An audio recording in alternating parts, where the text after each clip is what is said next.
Alright, ladies and gentlemen, welcome back to the second part of this quick tutorial. I'm not sure if I should actually call it tutorial, just a quick follow-up video, I guess, about scouting. This of course is the about the NaNiwa's gateway expand into Phoenix build. I did a tutorial on. If you missed the tutorial, I'm not sure how you're watching this video, but you can check it out on my YouTube channel. I will link it in the description and probably at the end as well. So yeah, let's talk about this game. I'm scouting on 12, which is I think just barely in time to block a hatch first. I'm not sure. I do oftentimes scout for Pylon, sometimes at 10 supply. You really have to not quite sure about the timings on every map and stuff like that. So we do get inside of his base. His drone actually sneaked out and made a hatchery, as you can see on the production tab. I didn't quite pay attention to that, but yeah, he got his hatch up, not a big deal. I'm just going to continue with the build.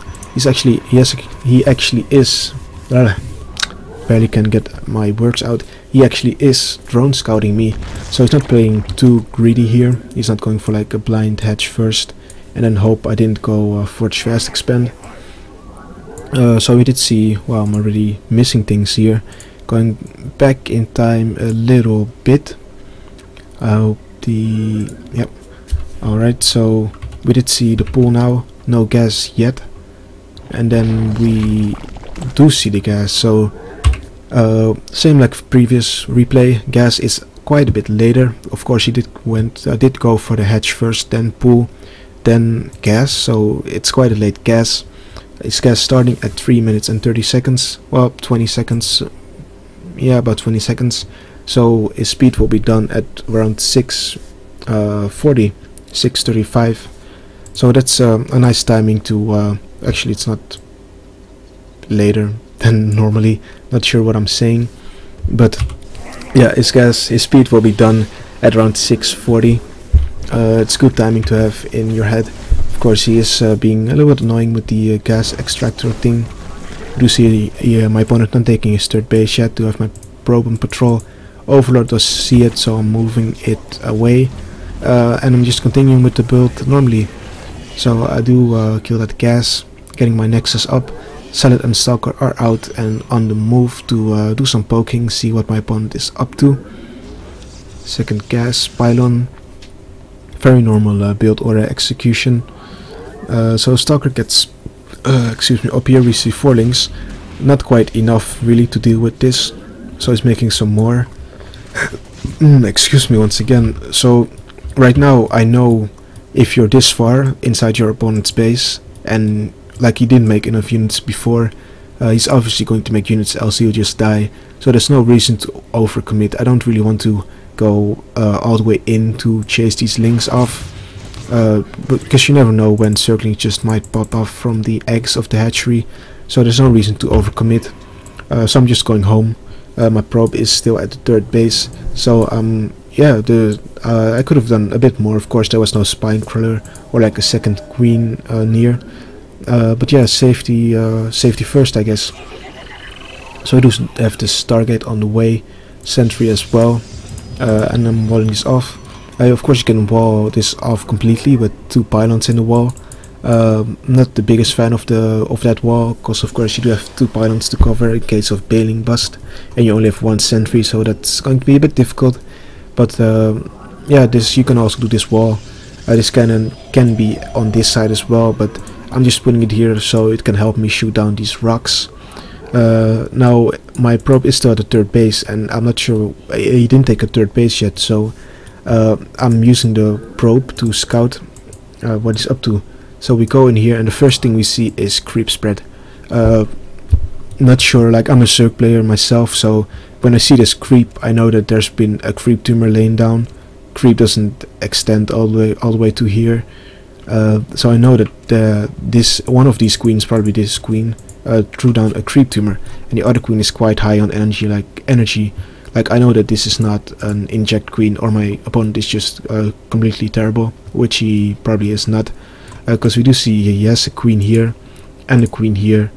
So these queens are just for creep spreading. I do see 2 queens, but judging from the 1 queen that's down the ramp, I mean, like from my perspective, this could have been like the queen for the natural to inject, and this could have been the queen in the main to inject. But it's just so uncommon that you would actually travel this distance off creep for the potential of a probe scout. Of course, he did have his speed links here, so he obviously didn't expect my probe to go in here. So we can already conclude from seeing these queens here that it's probably not an all-in. The creep tumor, the additional queen, that's just something you cannot afford when you all-in, like a bailing bustle or roach aggression. So that's really, even though you don't see anything when you go up the ramp, like you're obviously not going to get all the way inside his base to check his gas. The new queen range prevents that, even though without the queen range, of course, 2 queens would have denied it before the patch. So these 2 queens are already telling me that he's spreading creep, he's being defensive, he's setting up for the mid game.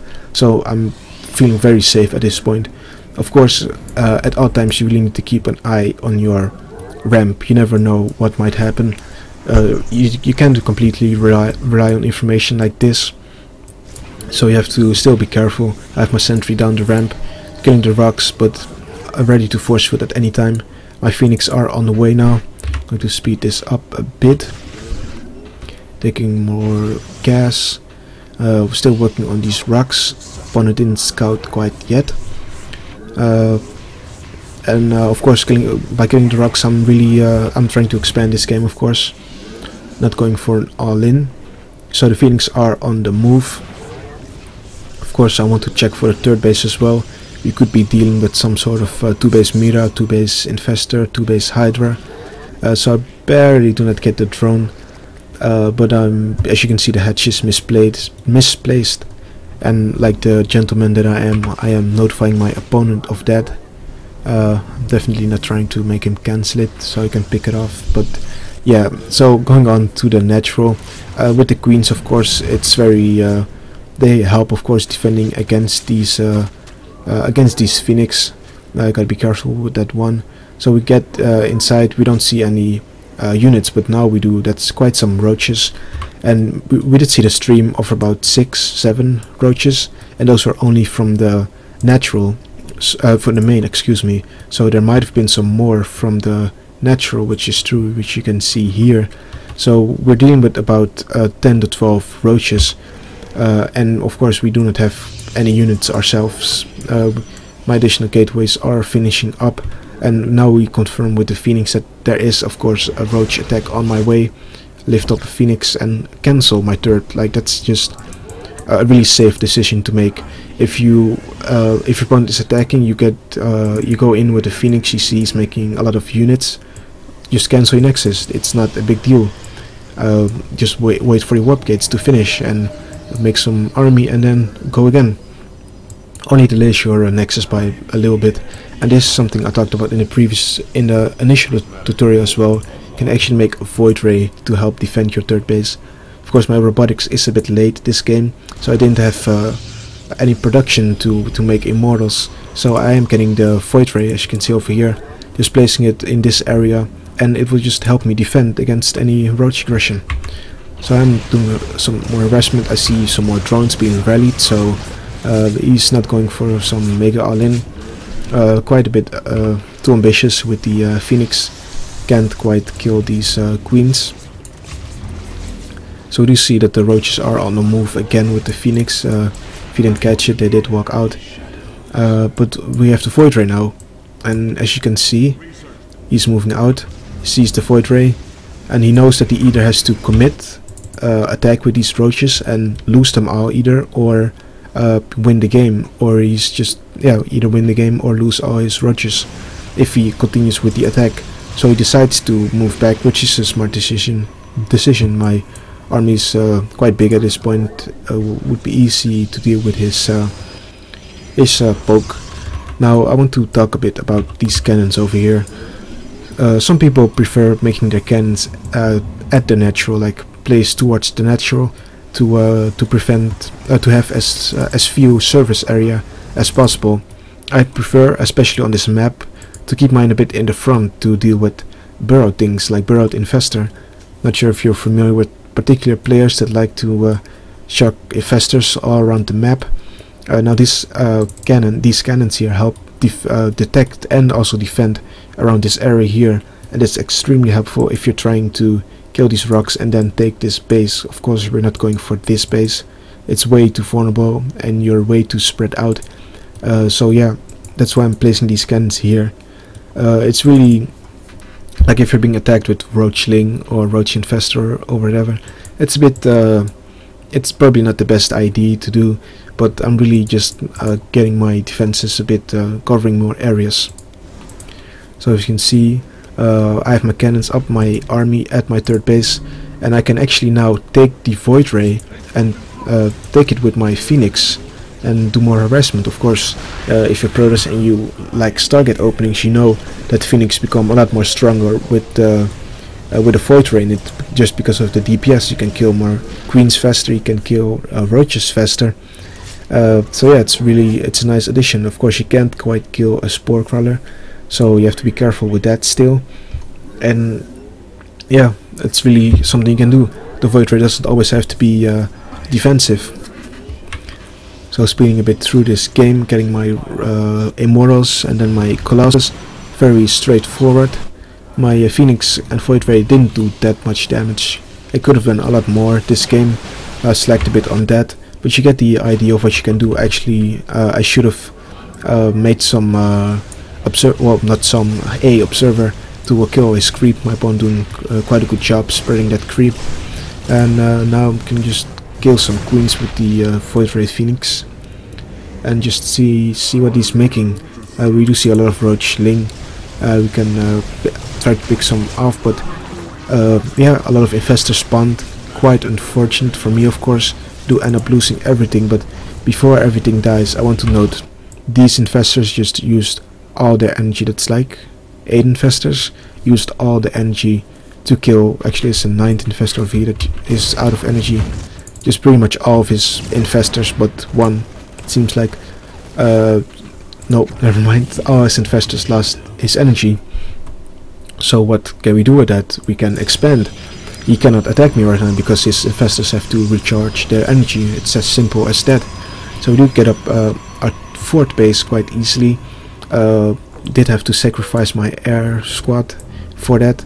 But yeah, I'm taking 2 colossi right now, getting some more defenses up, because I'm gonna be a bit more spread out. Of course, I'm gonna position my army mainly here and maybe move back to my 3rd, so my natural ramp is going to be a bit vulnerable.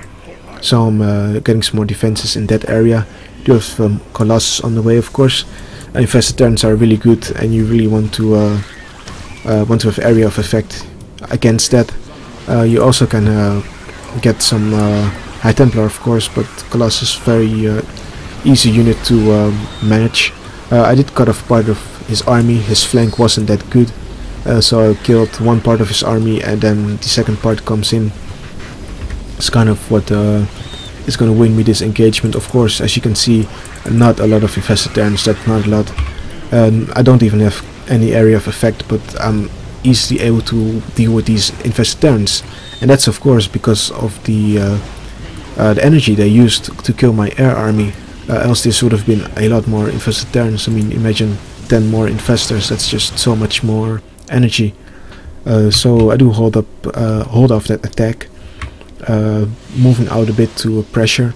Don't really have the intent to push. His hive could be done, so I'm just pushing out a bit and then moving back. That's something you always want to do if you can. Of course it can be dangerous, but I knew in that situation that the infestors wouldn't have energy, and that I was able to get away with my blink pretty much always. So I do have my mothership on the way, getting some more upgrades, scouting this base and this base over here. Now this is a bit problematic. Circ has to be one base up against Protoss, and of course he is in this game. So we have to do something about this. Of course, killing some of my weakened stalkers. I don't always recommend doing that if you're low on money, but yeah, you really want to keep your opponent on as few bases as possible, like very logic RTS play. So I'm splitting up my forces, some zealots to kill this third, and my army is going to the fourth. This hive isn't quite out yet, so no brood lords. I'm not doing a great job scouting, honestly. Blinking some stalkers forward to pick up some infestors. Always good to trade some stalkers for infestors. I get one, but nah, not sure if it was worth it. Now my opponent has a lot of links. That is 80 links, and he doesn't really have any roaches, so he's just dealing, relying on these corruptors, which are 5 corruptors, not a big amount of corruptors to deal with my colossus. So of course his circlings get roasted by the colossi, and pretty much that's it. I mean, infested terrans come out and you really want to focus the infested terrans with the colossus. That's like the priority of them. Of course you want to focus infestors as well. He does end up losing almost all, well, I think all of his, he lost all of his infestors. So that was a really good engagement for me. Units lost that, of course, in my favor. So I always make sure to focus infested terrans with the colossus, just like you're doing in PvZ. You focus the marines with the colossus. Of course, infested terrans are basically marines. So my army is a bit caught out of position. The zealots did kill that 3rd base. I'm able to hold off the attack, but I'm in a really good position, killing 2 bases of my opponent. Yeah, I'm actually going to ×8 through this game. It's getting quite a bit laggy. So my mothership is out, and basically I'm not just trying to end the game from now. There's not much to it really. Quite ahead in income. He's really low on drones. I think I killed 15 workers. But yeah, it's pretty much the end of the game, especially on Ohana. It's really difficult for the Zerg to hold on to his bases because they're so spread out. So it's just a matter of pretty much a moving here. Doesn't have a big Brood Lord force. I don't think I even need the Vortex to deal with this. Even if I have Templars to deal with the big circling count of my opponent. So just walls in here, some storms on the circlings, and that's pretty much the end of the game. So yeah, nice double vortex here. So that's pretty much the end of the tutorial. I actually want to go back once again to give a quick summary of what we saw. Of course, once again, the gas, the pool timing and the gas timing, and then the most important part, which allowed me to know that he's actually not going for an all-in, was the queens. That's rare. I have to say it's very rare that a Zerg would go up to 4 queens in PvZ of 2 base, but it is possible, and it did help me. What I'm trying to say, help me this game, knowing that he didn't go for an all-in. As you can see here, the creep basically stops here.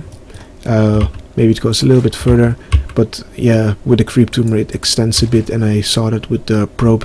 It really comes from experience, and this queen with a lot of energy. Like, I don't assume my opponents are that bad, not that I'm high on ladder, but a queen injecting shouldn't have this much energy at the beginning of the game.